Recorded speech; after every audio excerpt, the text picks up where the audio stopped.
Hello, everyone. I am Becky Pickering, Director of Acumen Fieldwork, and I'm the host of our new Acumen Health podcast series.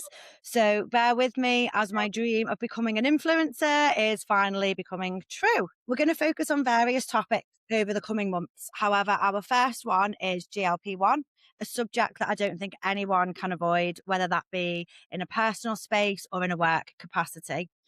GLP-1 is part of everyday life for around 1.6 million people across the UK, and that number is very steadily growing. And the impact of GLP-1 isn't just limited to appetite alone. We've recently just published a new report exploring how people take GLP-1 medications, say that everyday choices are evolving from food and spending to habits and priorities. And the patterns emerging point to meaningful behavioural shifts with clear commercial implications for organisations in food, drink, retail and health. Hence why we thought this would be quite a interesting topic to cover today from all those angles. So So, understanding this understanding change will now shape where future growth opportunities sit, which leads me on to the GLP-1 podcast. And today on the pod, I can say pod now, I'm an influencer. Today on the pod, I have a user of GLP-1, Acumen's founder and chief commercial officer, Abby Fuller. Hello, Hi, Abby. good morning. And I have Carla Rendell, the research director at Box Clever, an award-winning research agency. Welcome, both of you. Thanks. I never said No, post when I was doing mine. I feel a bit I ancient. know. Well, I do feel like it's a little bit cringy saying pod, but I've done it now, and Heard I've me said it now. 3 times. Having you. It's made it. Will it make the final edit? Anyway, so the rise of GLP-1 and the move from it being like a focused on type 2 diabetic medication to now being, I would say, a very, we can discuss, easily reached weight loss drug. I just want to hear a little bit about both of your experiences in a personal and professional capacity on it. So I guess, Abs, we'll go to you first, being a user, if that's Yeah. okay. If you Yeah. are happy to share a little bit about your motivations for it and where you're up to date. Of course. I mean, I don't think you can really overestimate the impact of this drug going forward for obviously the health of the nation, but also in terms of a market research space, which I guess we will come onto. It is beyond fascinating. So I have been taking Manjaro, I want to say since last summer, so probably about 9, 10 months now. I have struggled with my weight since, being a child, pre being a teenager, way before that. And it has just been a yo-yo. I reckon I'm probably a very similar story for a lot of women in the country. I've yo-yoed a lot. I've got different different sizes of things in my wardrobe. It's ludicrous. And then obviously with having children and all the rest of it. So I had obviously got to a point where I was super unhappy with my weight. And I've always been one of these people that sort of rallied against this. It shouldn't matter what I look like. I am still, who I am, whatever. But in terms of a health and feeling well, I was just not there. So it was, I mean, I don't even know. I'm just going to have to say it. It was miraculous. Like, I can't even be bothered to pretend otherwise. So immediately, I stopped wanting to eat. That has never happened with me in my life before. I just did not care about food at all whatsoever.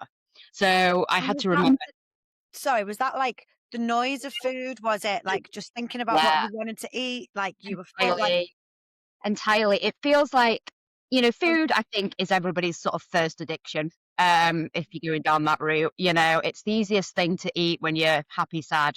Sorry, it's the easiest thing to do when you're happy, sad, whatever. And it's really there. It's legal. It gives you that high. It's great. So that was me. But yeah, food noise. It's a really big phrase now, isn't it? I was listening to something on the TV yesterday, and it's like this phrase has been coined now, and I get it. Like, I don't know if everybody suffers from food noise or if everyone suffers from food noise in the same way. I can't tell because I'm speaking for myself. But food noise was mental for me. Always thinking about it, always planning. Even when you've eaten, you didn't get that switch off thing in your brain that said stop eating now.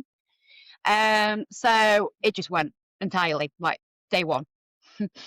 And that is beyond miraculous for those people that suffer with it. And I was very lucky because I didn't really have huge numbers of side effects that bothered me. Or, you just get on with it because, you want to be thin. So it was great. It's like the breakthrough that everyone has been waiting for. So you can see why everyone does it. Like there's no bones about it. It was brilliant. I have lost 6 stone 6 stone. in Wow. those 9 months. My husband has been doing it and he has also lost 6 stone. And it's insane. I have never been this thin in my life. Um, Maybe I was 12, 13. And I feel marvelous. I really know there's another side to this, and I feel like I should have somebody else on here to counterbalance this ridiculous view. But it's been marvelous. Well, I, it's not a ridiculous view, is it? Because, a 6 stone weight loss is a phenomenal amount to lose. And I think, if you I guess the counterbalance is if you have that weight to lose, it's then yes, where's the end point? So, I mean, I don't know if you've yeah, thought that far ahead yet. Like, sure, when will you stop? Like, sure. will you stop? Clearly, that is a huge thing. I'm at target. My BMI is now 21, 21 and a half, something like that. So Mhm. clearly, I am bang on where I ought to be, and I am not, going down that route of getting to the point of, silly. But again, it's an interesting thing, isn't it? It's like, how does this even correlate with feminism? And we were getting so far before on body positivity and stuff, Mhm. and now everyone's like, oh, I really want to be a Zempic thin, and it's crazy how that's sort of become a thing as well. So it's like you look in the media and looking at say Kelly Osbourne or Amy Childs, my ones that I think of, and everyone's like, "Oh no, you've gone too thin." It's like we wanted you to be thin, but now you've gone crazy. Stop it! It's like Mm, where was that exact pound where this was fine? So mm, it has that aspect of it as well, which we can come on to. But obviously now I have to consider how the rest of my life looks like to try and stay where I am, which is really difficult. And that's the bit that nobody really knows yet, and it's quite challenging because mm, nobody knows the long term effects because it hasn't been around so long, and B, obviously, if I stop this drug, I will get that noise back. It's like if you stop antidepressants, you will feel bad again. Like that is going to happen. So mm, it is about, have you made other changes in that space to, be able to carry on? And, is it a maintenance low dose, sort of management plan for a long mm, period of time, which I don't think people have really considered. Because then obviously you've got the expense aspect as well. It's expensive. It is yeah. really expensive. And therefore, there's maybe a class or a social economic divide on how this works out as well. So, I mean, it's crazy. But yes, I have thought about it and I am in for the long term on a low maintenance dose. And I have made lots of changes. So I'm hopeful. And then just before I move to ask Carla a little bit more, just one thing with your injections, Abby. So Yeah. did you go to a healthcare professional? Did you go to your doctor to get them, or did you get them? Have you started via other means? No, no, no, no. I would suggest being very sensible in this space. I have friends who have been less sensible, buying them not through healthcare providers, from aesthetic practitioners and people who are already skinny as wanting to take them to maybe go on holiday or whatever. So, you don't know what you're buying in that case, and injecting yourself with stuff you don't know what you're buying, very dangerous. Do not do that.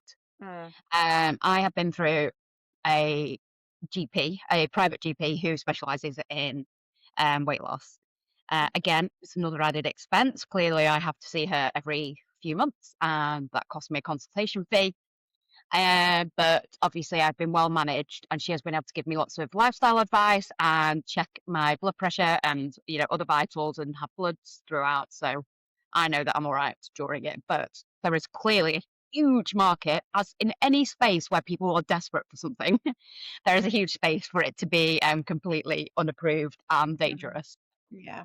Don't do that, people. Please don't. It's No, not worth but it. yeah, we're absolutely not promoting unsafe No, no, no. use of GLP-1 or any medication for that matter.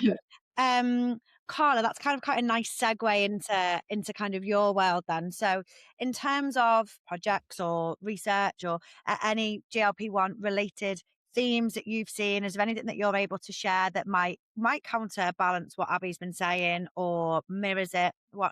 Give me a little overview. Yeah, sure. I mean, it's so interesting hearing about Abby's experience and also just the fact that it is this really like emotionally charged area. So I feel like, I mean, I come from it in my job from less of an emotional standpoint and much more of a kind of analytical, what does this mean? What are the big shifts? What's happening in the market?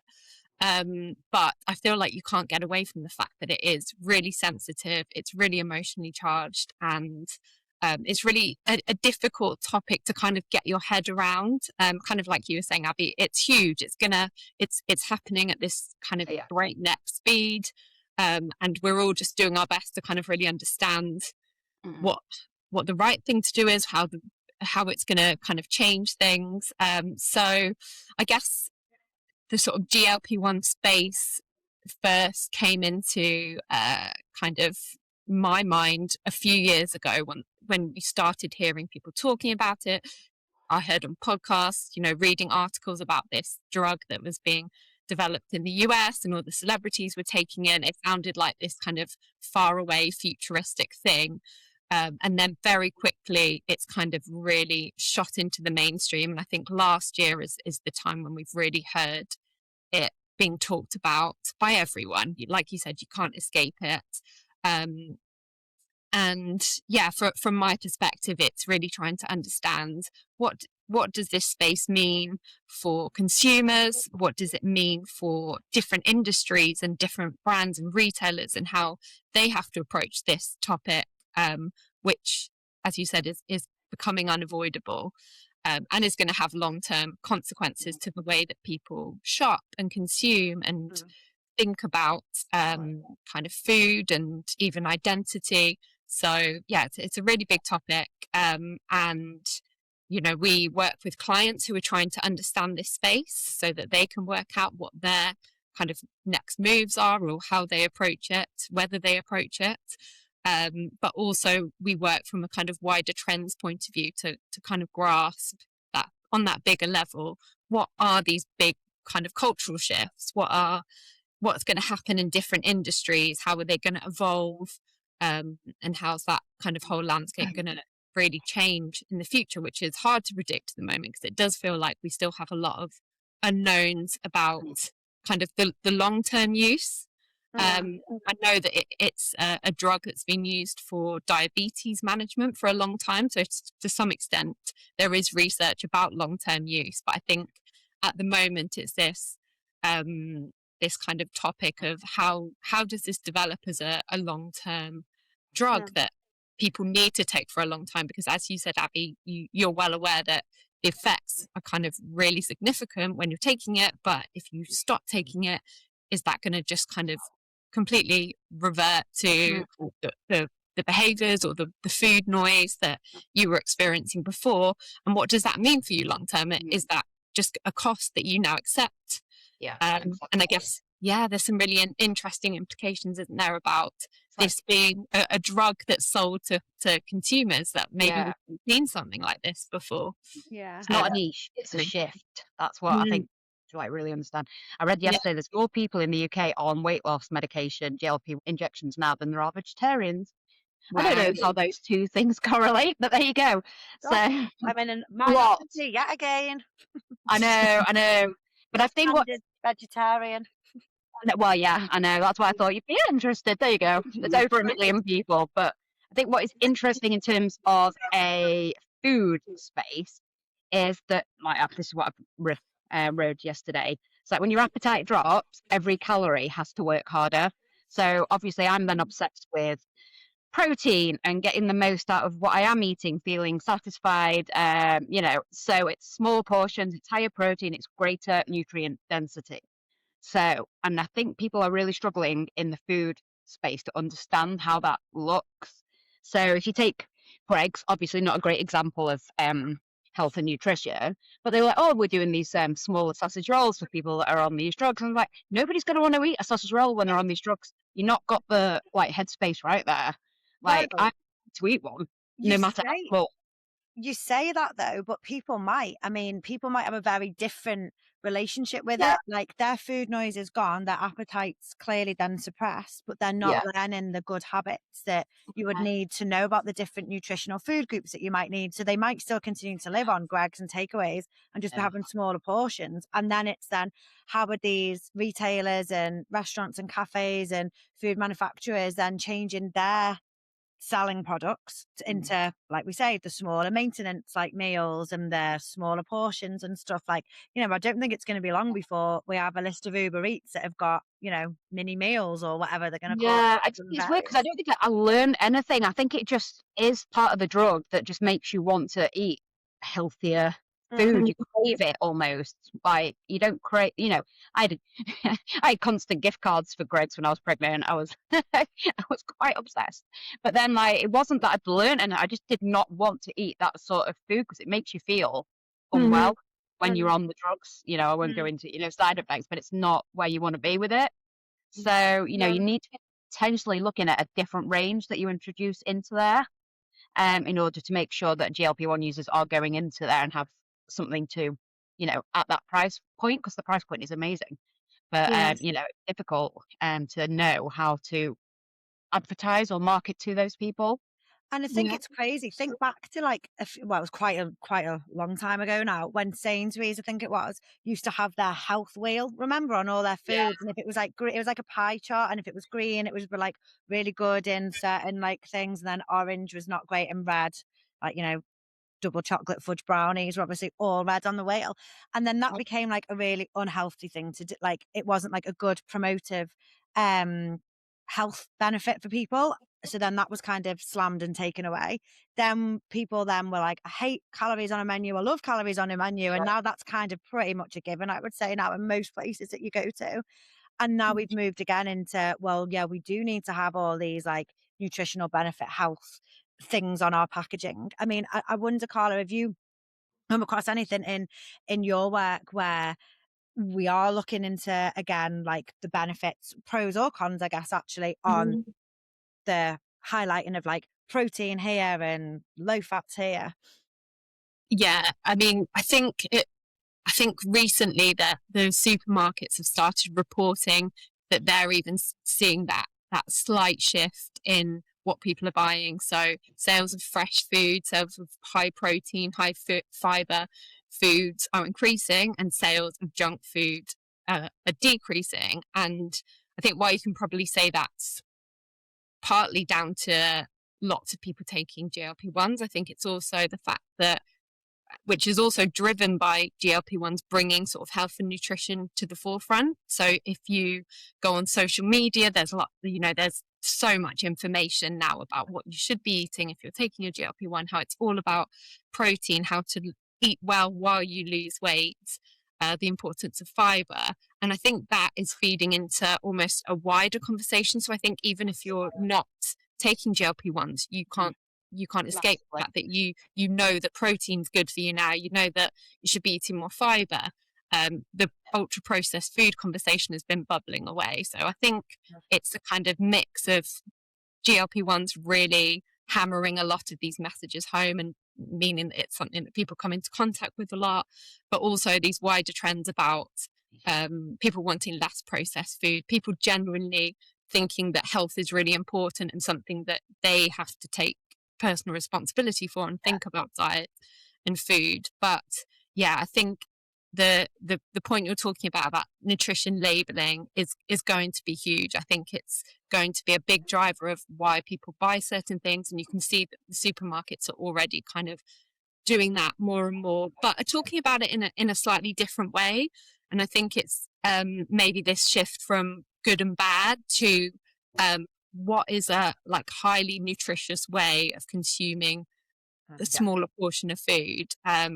So I do think that the GLP-1 usage is directly impacting that. I think there's two other things there as well, isn't it? Obviously, the younger generation, I don't know what to call them. We're going to go with not alpha, someone above. Anyway. Lindsay, to think Yeah, of. Gen Z are obviously very keen on health and, they do not consume things in the same way as I did when I was in my youth. They're not bothered so much about alcohol. They're all massively into this protein thing. The way that they socialize is very, very different. Yeah. And then obviously you've got that older generation way above me who are living longer and who want to live longer well, because it's horrible not living longer and not feeling well. So they're upset. There's women over 45, like protein and muscle, working out, doing strength training, etc. People are very now conscious that they want to be well, and how to then get well. As you said, there's so much information now, and it's really fascinating. And speaking to my GP, she's like, well, obviously, no, you're eating well now, so then you're getting the kids to eat well, and we have seen our changing and what the kids eat, and so they may well take those habits on and be well in the future, and you might not need the GLP-1 so much as we go forward, which obviously is super. You don't want people to be on them. And obviously, as you are aging, it's brilliant that you know what to do to feel better. And that is, I can't think of another time in my life where I felt this well. And I am 45. So, that's great as well. Like, you're not getting to a point where you're like, oh, what's the point? I'm old now. That's not it at all, is it? And I think that optimism and sort of wanting to be well is great. It's not about skinny, it's about health. And I really want that to be the message. And I think that's a really important point, because I'd like jotted down before when you'd said that, it's like beyond fascinating, like how this whole experience has been viewed, that it's miraculous. But I think that's it. It's not about being skinny. And I do feel like we need to touch on that a little bit, because I do think that there's a lot of people, and I think it was you, Abby, before mentioned, there are already lower BMI people buying these products from non-healthcare professional capacities, from their Botox girl or wherever. And the dangers of that is just, I do feel like that is getting out of control, like the black market of these drugs. And I wondered, Carla, have you had any experience having conversations with anyone that's not getting anything through a proper healthcare means? The way we have approached most research so far, kind of from an ethical standpoint, is to try not to engage with people who are buying it sort of via black market routes. But I think it's a really important point, actually, because we're missing a big, a large cohort of consumers that are purchasing it that way. But I mean, it's just a bit scary, isn't it? It's a really unregulated area. No one really knows what they're buying. I mean, it's kind of sort of being turbocharged online as well. Like, I think, look at social media, there are new GLP-1 formulations that have not even been like FDA approved yet, that are being sold on TikTok.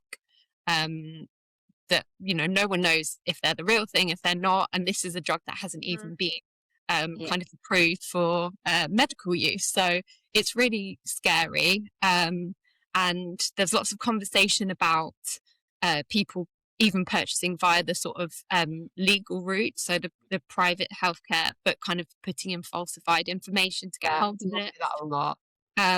So there is a really big, wide conversation here that I don't think any of us have a good answer to, but it's going to need some regulation at some point. And I know there's been changes that have happened over the last year where they've tried to make it tighter in terms of who can get hold of it. But then there's a really weird sort of distinction, isn't there? So if you've lost weight, and then you stop taking them, and then your BMI is still below a certain threshold, then can you start taking it again if you put on weight? And we've had lots of conversations with different consumers, and I mean, one sort of sticks in my mind from a while ago, that someone was talking about not being under the threshold to be able to get hold or to be approved for it, and then their kind of thinking was, do I just need to put on weight so then I can actually be approved for it? So there's some really weird lines, isn't there, of who should be allowed access at what point, and what is a safe and what is a kind of personal choice here. So it's really difficult.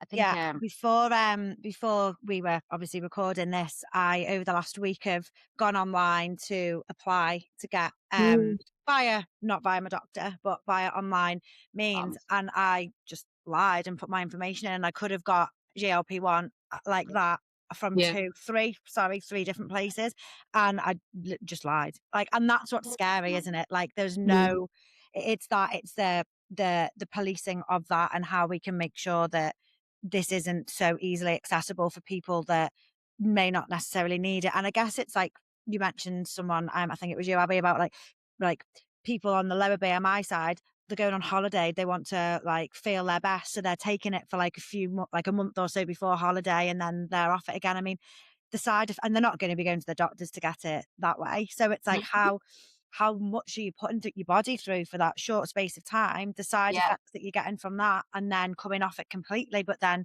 are you going to have withdrawals? And there's a lot of there's a lot of scary stuff that we don't know yet. And I just think that's what's so alarming, that it's basically like the GLP-1 Wild West out there, to be honest. Like, Mm. if you're not going about Good via a description. healthcare professional. Mm.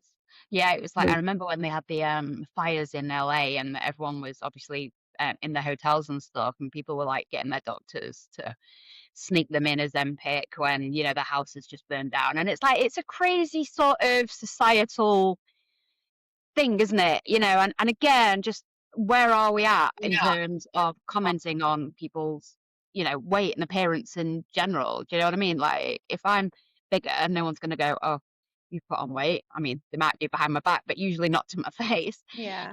Whereas if you've lost weight, everyone's like, wow, look at you. I could have cancer for all they knew. Yeah, and it's like, where do we draw, why do we use this drug, and what are we going to do with it? And I think you have to show the positive elements of growing older well, and the health benefits of it, rather than the aesthetics of it, which we're just obsessed with. I don't know how you become not obsessed with it. I think, people have always been obsessed with it, haven't they? Just different beauty standards in different times throughout history. Yeah. But, Mm. we need to be making sure that those who are using it or benefiting from it. So obviously, if you are a food brand or whatever supplements brand, you are being ethical and promoting it in the right way. Because obviously, it's huge. Like, I now take loads of supplements as well, so it's massive for the supplement market. I think Fox Clever have done quite a lot of work on this side of things, haven't they? Consumer supplements. But again, it's like, which ones do you take? How do you know they're good enough? Like, what price point? Like, have they got everything you need? What are the side effects of taking those? If you take loads together, are they impacting on each other? Yeah. Like, again, it's huge. The supplement market is humongous, and it's only going to get, it's that I find fascinating, the consumer health side of this. It's insane. Like, if Yeah. I was a betting person, if I had any money to put in anything, I think I'd be going supplements at this point. But Mm. I know, Carl, you've done quite a lot of work on this. Have you seen a massive shift on? I mean, the health and wellness market in general is booming. And yes, I mean, supplements are a big part of that. It's a few things contributing that. It's it's social media, it's influencers, it's the sharing of information.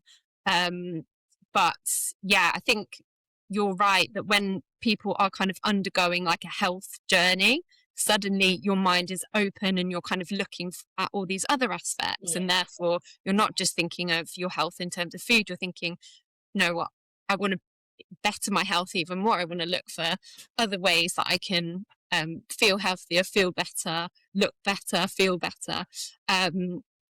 And I mean, what we're seeing at the moment is a host of supplements that are quite new, so they're just sort of emerging, but are almost directly targeting some of the side effects of GLP-1 use. So things around kind of hair loss, because that's a symptom some people have experienced. Again, the kind of beauty aesthetics market as well is really honing in on the fact that with weight loss comes a reevaluation of your appearance in general. What is, if you lose a lot of fat, how does my face look okay?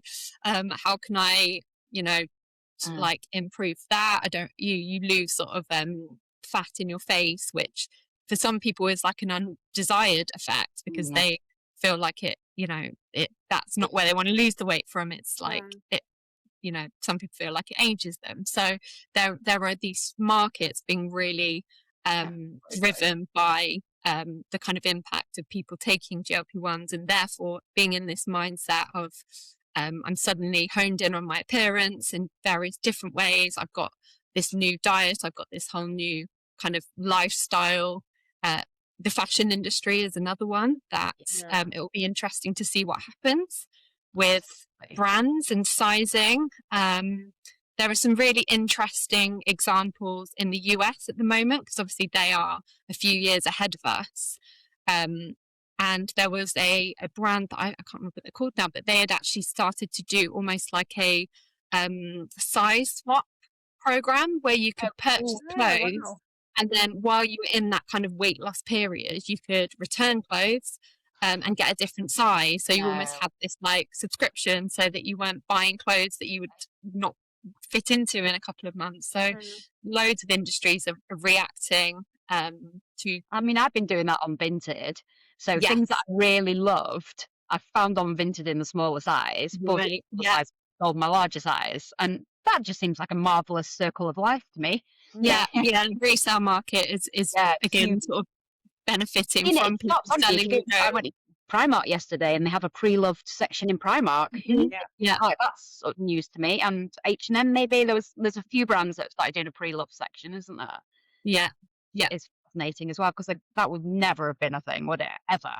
You know, if you look at the 90s and noughties, that's just not what would have happened.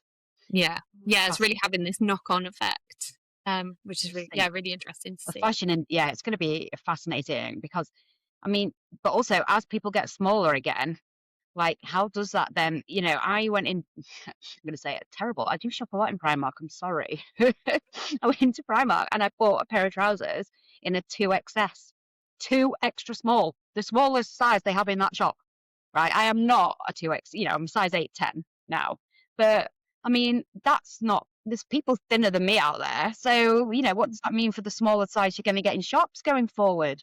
You know, Victoria Beckham's going to be like huge soon. Like, everyone's like, a 4? That's ridiculously huge. I think she's huge for other reasons right now. The family feud. Let's leave them alone. Let's just leave them alone. But, you know, it is insane how that then translates, and also into your, you know, like you say, self-worth, and how that then impacts you into doing other things like cosmetic procedures. I am the world's worst person. We can have a whole nother podcast on that. I'm getting my hair extensions back in next week. You know, all of that stuff. It's just, I don't think anyone has really understood the implications of where this is taking us. And if you are a brand, you need to get on it quickly. Well, that's it. So, you know, we've got fashion, we've got food retailers, we've got supermarket and food manufacturers, we've got the whole supplement world. We've obviously then got a rise in the gym memberships, and, you know, all like, you know, all of that. And then obviously then with the supplements, we've got the whole separate protein shake experience, you know, and I just think there's a lot that GLP-1 can answer for, and that's helping to, you know, boost certain economies in certain ways in those spaces.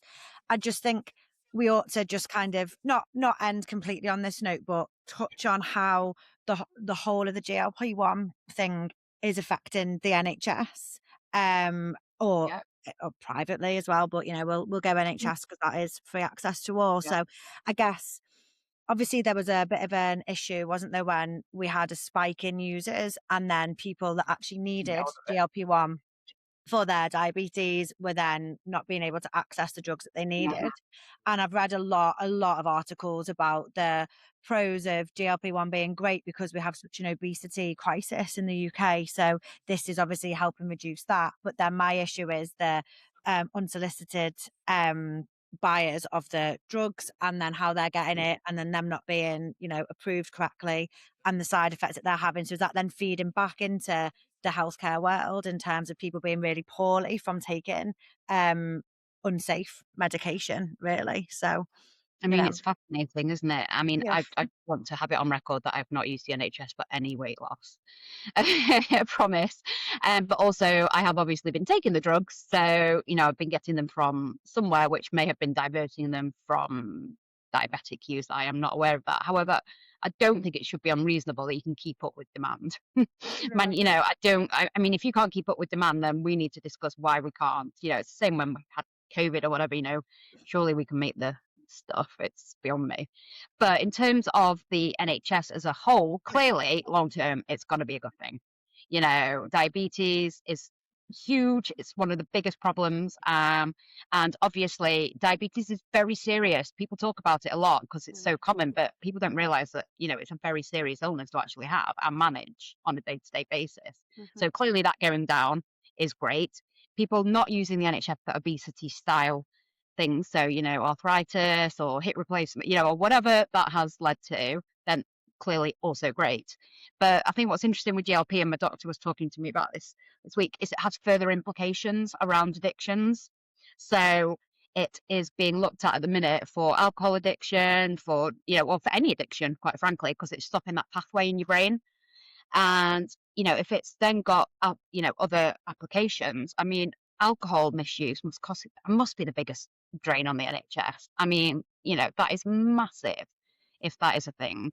So it will be interesting in terms of long term, because they need to be funding this correctly, because it will be massive for it. The NHS is overstretched, obviously it is, with so many people. But if we can stop this before it even happens, then of course it's better than reaction, which I just think is fascinating. But again, it's huge. I think we know that it's really hard to get it on the NHS. It's actually only a very small cohort of people who are eligible to. And I guess it'll be interesting to see how that changes over the next few years. So you've got things like the pill format made available. It's already available in the US. It's coming to the UK this year. Also the original patents for the drug expiring over the next 5 years. Hopefully that means the medication comes down in cost, both in terms of the NHS being able to supply it, but also consumers as well. So I think things will change quite a lot. In terms of the idea of an injection rather than a pill is much more palatable, isn't it? Although when you say injection, I feel like that is a massive overstatement of what it actually is. It's the tiniest little needle. You do not feel one thing when you take it at all. It's, literally nothing. But obviously more people will be inclined to take it as a pill.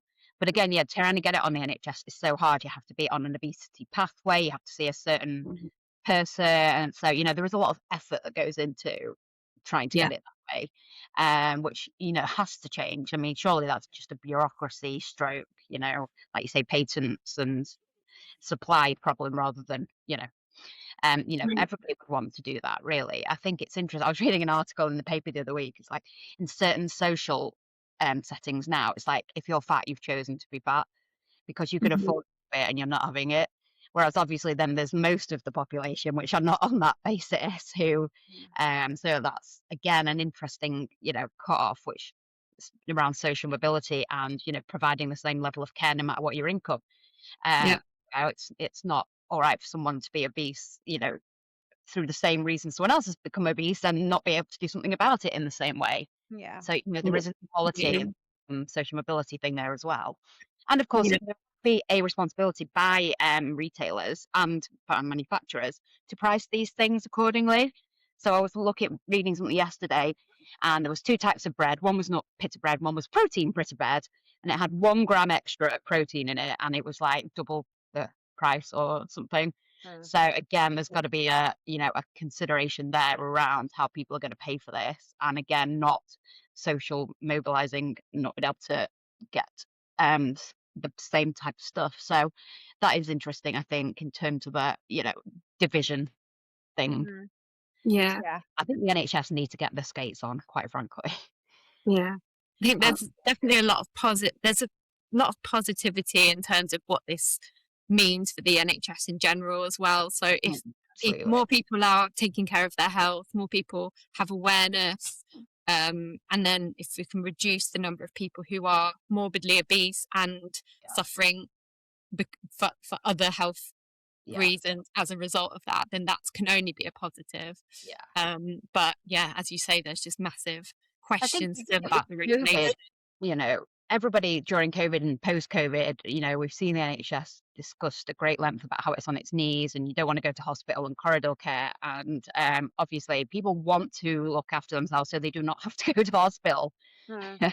I know that's a real thing for me and, the kids. I'm like, any intervention so I do not have to take myself or the children to the hospital is, whatever I can do to make myself well. Taking ownership of your own health rather than sort of nanny stating it, if you like, then I think that's been a big shift since COVID. I don't think that's necessarily a GLP-1 thing. I just think people are more aware of not wanting to get unwell because they don't know that then Mhm. leads, which is sad. But if it does make people more aware of their own health and take accountability, then that is good. I think long term. Yeah, I think that's it. I think it's about, we want to live longer and be stronger and be healthy. Like, surely that's a mantra for most, I would imagine. Yeah. And then I guess in terms of market research, consumer and in the healthcare space, I mean, it's paying our bills for sure because the amount of projects that we have linked to GLP-1 in some capacity, whether that is in the food space, consumer space, or directly with healthcare professionals of varying roles, there's not been a time, I would say, easily in the last 9 months that we have not had some form of GLP-1 related project on via one means or another. And I don't think it's ending. I mean, even just based on us talking about like the fashion side of things, like I've not seen too much fashion stuff come through yet, but that's only a Yeah. matter of time. And, I just think Mm.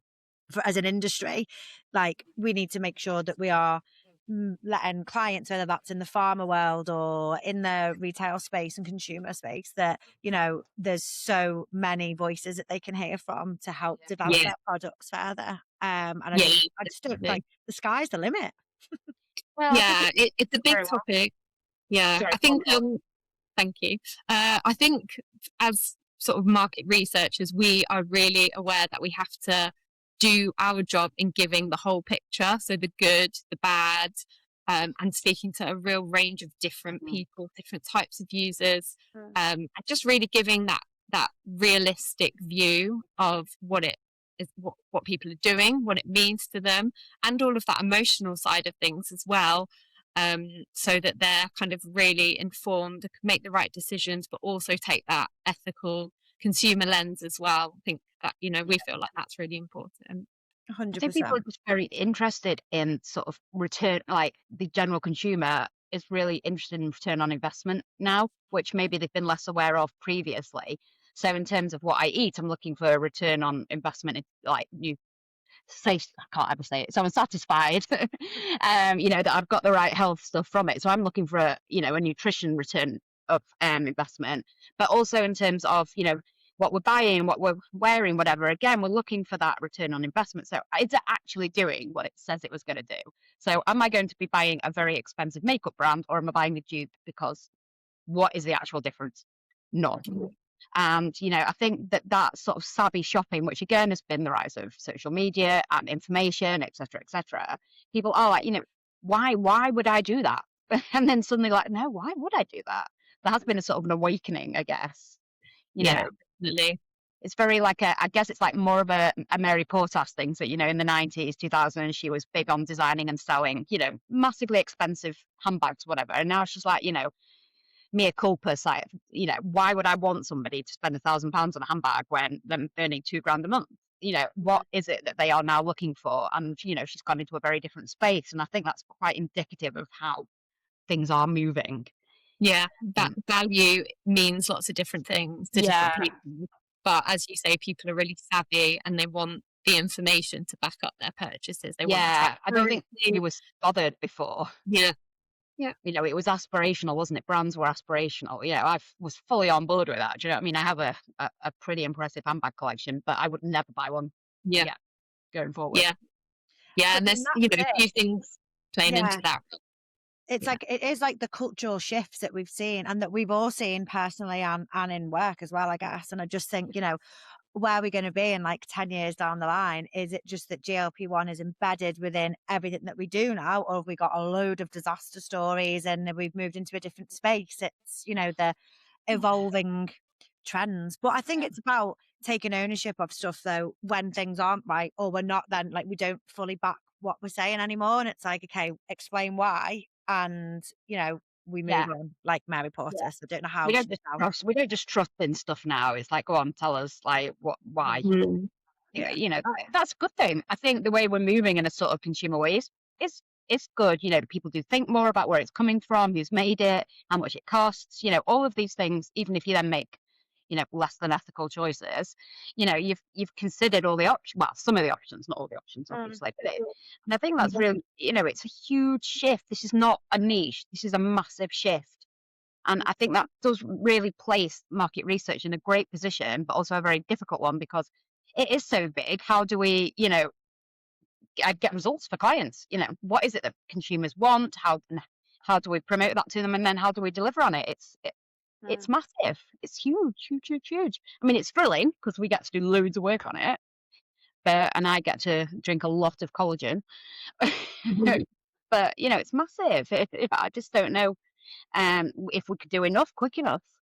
And if you're not on board with this, any end clients that are listening, you need to be getting on board with this now, like yesterday now.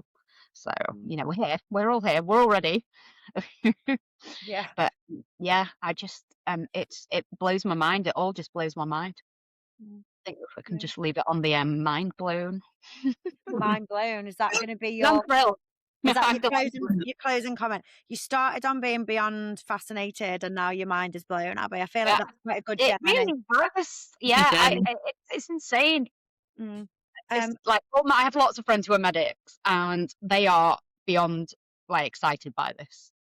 So I think I'm going to go down I'm excited with my medic friends about the implications for our health, and it Yeah, is not aesthetics, but obviously one leads to another potentially. yeah.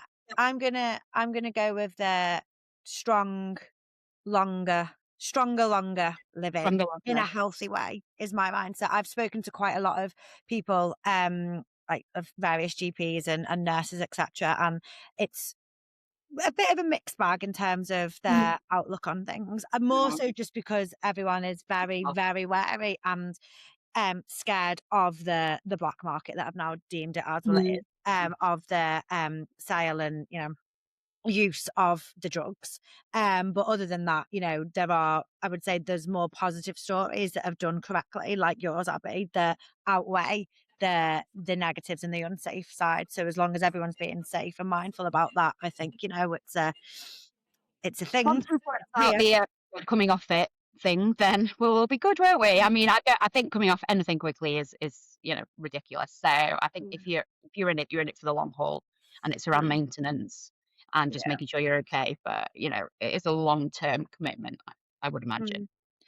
And Carla, any closing thoughts for you? Yeah, I think I'm generally seeing a lot of kind of positivity around it. So I feel positive. I think it's going to be about getting the right advice to people, so that they can manage it in a way that is healthy and isn't extreme, and that yes, I think it's about sharing the right information, and then retailers, brands catering to consumers in a way that isn't, if it cannot be just about profit, then I think Absolutely. we can find the right balance. I think that the biggest tension is the fact that this is like, it's a drug and it's powerful, and it's making a lot of money. So it's that balance of how can we get people using it in a way that has all this positive effects, that can change people's life for the better, with the right advice, with it working as something that, you know, is also a business. So that's going to be interesting to see. Yeah, and I'm excited for all the conferences this year. I just feel like there's not going to be a space where there isn't a GLP-1 themed topic. So anyway, let's see what comes from that. But we shall conclude our podcast here.